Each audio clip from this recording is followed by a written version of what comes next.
Comment choisir le bon personnel pour travailler sur sa ferme avicole? Ça, c'est un problème qui revient très souvent. Quand on décide de mettre en place une ferme avicole, on va, qu'on le veuille ou non, faire face à ce problème-là. Comment trouver le bon personnel pour travailler sur sa ferme, surtout que nous-mêmes, on n'est pas au pays. C'est un problème qui revient très souvent. Alors, dans cette vidéo, je vais partager avec vous quelques astuces très simples que vous pouvez mettre en pratique dès maintenant pour trouver le personnel adéquat qui va travailler sur votre ferme avicole. Cette vidéo fait partie de ma série spéciale Ferme avicole en Afrique et c'est le 3e épisode. Je vous invite, si vous êtes passionné d'élevage, à vous abonner à cette chaîne et à activer la cloche de notification pour ne rater aucune de nos prochaines vidéos. Et sans plus tarder, c'est parti.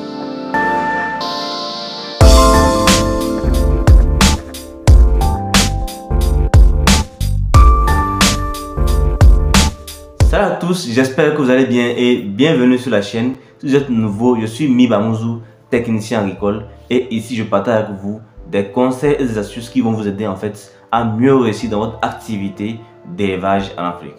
Alors, cette vidéo s'inscrit dans ma liste de vidéos sur la création d'une ferme avicole en Afrique. Suivez bien parce qu'aujourd'hui je partage avec vous quelques astuces très simples que vous pouvez vous-même mettre en place pour choisir le bon personnel pour travailler sur votre ferme avicole. Mais déjà avant de commencer, je vous informe que nos documents de formules alimentaires et prophylaxie sont disponibles en version numérique PDF. Ce sont des documents que vous pouvez utiliser pour améliorer l'alimentation et la santé de vos sujets. Alors n'hésitez pas à nous laisser un message sur le numéro qui s'affiche en dessous pour faire votre commande rapidement. Comment on procède pour choisir le personnel sur sa ferme? C'est très simple. Vous savez déjà, il faut savoir en fait quels sont les différents types de personnel dont on a besoin sur une ferme avicole. Vous venez de créer votre ferme. Si vous suivez les vidéos précédentes, j'ai parlé de l'acquisition d'un terrain, de la mise en place de locaux, de la formation, bref. Après avoir fait toutes ces étapes-là, il est important maintenant que vous trouviez le personnel adéquat pour commencer par travailler sur votre ferme. Parce qu'on a déjà aussi choisi notre activité, on s'est dit qu'on veut faire les poules pondeuses, les poules de chair, bref. Quelle que soit l'activité qu'on veut faire, il nous faudra un personnel bien spécifique. Dans le personnel qui travaille sur la ferme, on a besoin des manœuvres, on a besoin d'un technicien agricole. Ce sont les deux primordiales pour le début. Parce que les gens souvent quand ils commencent pas à divaguer avec ces histoires de secrétaires, de gérants. Or ce ne sont pas des trucs qui sont importants dès le départ. Au début, donc ça c'est déjà une astuce que je vous donne comme ça. Au début, concentrez-vous uniquement sur les manœuvres et les techniciens. Ce sont ces deux types de personnes qui vont vous aider en fait à mieux débuter pour réussir votre activité. Donc il ne faut pas déjà commencer par divaguer, à dire qu'on veut engager un gérant, on veut engager un comptable, on veut engager un gestionnaire. Tout ça, ça ne sert à rien, ce sont des futilités. Peut-être plus tard, mais au départ, ce n'est pas ça l'important. Au départ, vraiment, ce qu'il faut trouver, c'est quelqu'un qui peut rester sur votre ferme pour travailler, pour faire les travaux basiques. Et c'est là on parle de l'éleveur. Maintenant, ce qu'il faut comprendre quand on parle d'éleveur, c'est quoi? L'éleveur, ce n'est pas un technicien agricole. Il faut qu'on mette vraiment cette différence-là. Parce que souvent, certaines personnes ont tendance à confondre l'éleveur et le technicien. L'éleveur, c'est quelqu'un qui fait sur une formation de 6 mois ou 1 an. Bref, on apprend juste la gestion d'un poulailler. C'est là que ces connaissances s'arrêtent. L'éleveur n'est pas en mesure de vous dire que, ok, voilà, quand on donne du maïs, voilà ce que ça fait, voilà ce que ça fait. L'éleveur n'a pas ces connaissances-là. Parce que prendre soin des poules pour qu'elles grandissent convenablement, l'éleveur sait beaucoup de choses quand il s'agit de la technique d'élevage. Mais quand on parle maintenant du côté du technicien agricole, il est important de savoir que celui-ci a des connaissances plus générales sur la question d'élevage. Le technicien agricole pourra orienter votre ferme. Le technicien agricole pourra vous conseiller sur les meilleurs choix en question d'alimentation, en question de prophylaxie, sur les meilleurs moyens de vaccination, les produits à utiliser. Bref, le technicien agricole, comme je le dis, a eu une formation assez plus longue.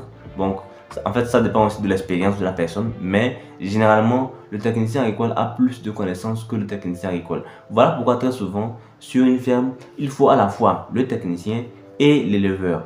Ce qu'il faut comprendre aussi, c'est que vous pouvez engager un technicien qui va à la fois jouer son rôle de technicien et en même temps le rôle d'éleveur.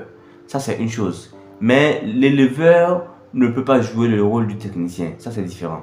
Il ne peut pas. Je ne sais pas si vous comprenez un peu cette nuance-là. Le technicien agricole peut à la fois travailler comme éleveur et technicien en même temps. Mais l'éleveur ne peut pas travailler en tant que technicien et en même temps éleveur. L'éleveur ne peut travailler que comme un éleveur parce que son niveau de connaissance ne permet pas de pouvoir raisonner comme un technicien, de pouvoir apporter des solutions à certains problèmes spécifiques comme un technicien.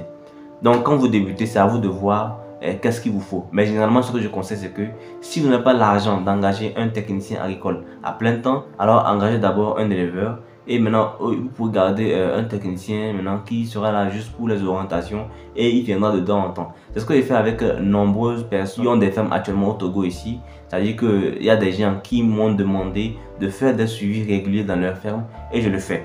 Donc, je fais des suivis réguliers et ils ont des éleveurs sur la ferme et moi, je passe juste pour faire des suivis réguliers, leur donner des recommandations par rapport à tel ou tel problème, prévoir des solutions à des divers problèmes qui existent déjà. Bref, c'est un peu ça le travail d'un technicien agricole aussi dans une ferme. Donc maintenant, ce qu'il faut comprendre, c'est que le personnel, il est vraiment important de savoir le choisir. Quand on dit savoir le choisir, c'est quoi? Ce n'est pas en matière de compétences. Je viens de parler des compétences. Maintenant, il faut parler en matière de comportement. Qui vous allez engager? Parce que souvent, les gens ont fait cette erreur-là d'engager n'importe qui et après ils se retrouvent ruinés parce qu'ils ont engagé les personnes vraiment pas recommandables. Vous savez, quand on parle de ferme avicole, il est important de comprendre que ce n'est pas comme n'importe quel business qu'on peut gérer à distance, mais ici, il faut vraiment de la présence. Quand on parle d'agriculture et d'élevage précisément, ce sont des activités qui requièrent la présence de l'entrepreneur même sur le terrain. Parce que quoi? C'est vous seul qui savez réellement la vision que vous avez en tête. C'est vous seul qui savez réellement qu'est-ce que vous pouvez faire pour que les choses marchent réellement. Ceux que vous avez engagés ne sont là que pour l'argent que vous leur donnez par mois. En fait, très peu parmi eux auront la vision que vous avez.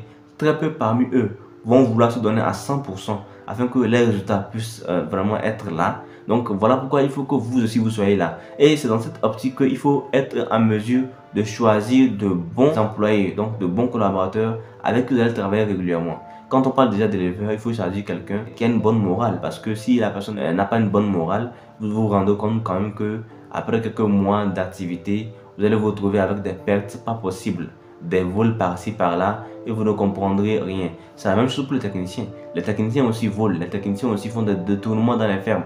Donc il faut savoir qui vous engagez, quel est le contrat par lequel vous l'engagez, et quelles sont les sanctions au cas où il y a tel ou tel problème. Il faut vraiment être strict sur ces choses-là. C'est pour ça que très souvent je déconseille aux gens d'engager des membres de la famille. Parce que ce qui se passe, c'est que quand vous prenez un membre de la famille que vous déposez sur la ferme, quand il y a un problème, qu'est-ce qu'on fait? On règle généralement le problème en famille au lieu d'aller là où il faut vraiment aller pour que les choses soient résolues. Vous engagez peut-être un cousin ou un frère sur votre ferme et il détourne plus de 2 millions au bout de 2 ans ou 3 ans. Et quand vous allez vous rendre compte de cela, vous n'allez jamais amener en prison. En tout cas, ceux qui le font, c'est très rare. Vous allez vouloir régler ça en famille et c'est fini comme ça. Et ce qui est sûr, c'est que ce n'est pas cette manière de régler ça en famille qui va ramener votre argent. Votre argent est perdu et c'est fini. Donc, il faut être vraiment vigilant sur le choix du personnel de votre ferme.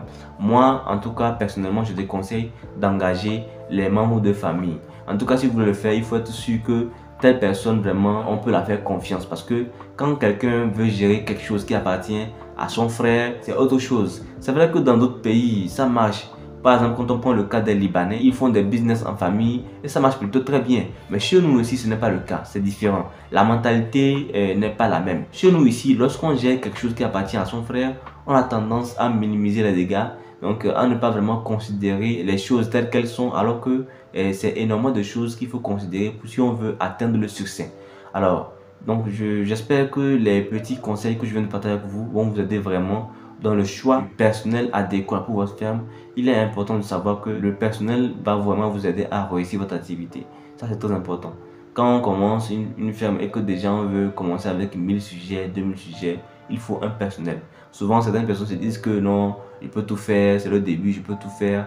Mais vous allez vous rendre compte à un moment que les activités vous dépassent. Et à partir du moment où vous vous rendez compte que les activités vous dépassent, c'est que déjà, vous allez peu à peu vous diriger vers la perte. Ce que nous voulons d'ailleurs éviter. Donc faites vraiment un effort d'engager un personnel sur la ferme qui pourra en fait vous aider à mieux réussir dans vos diverses activités.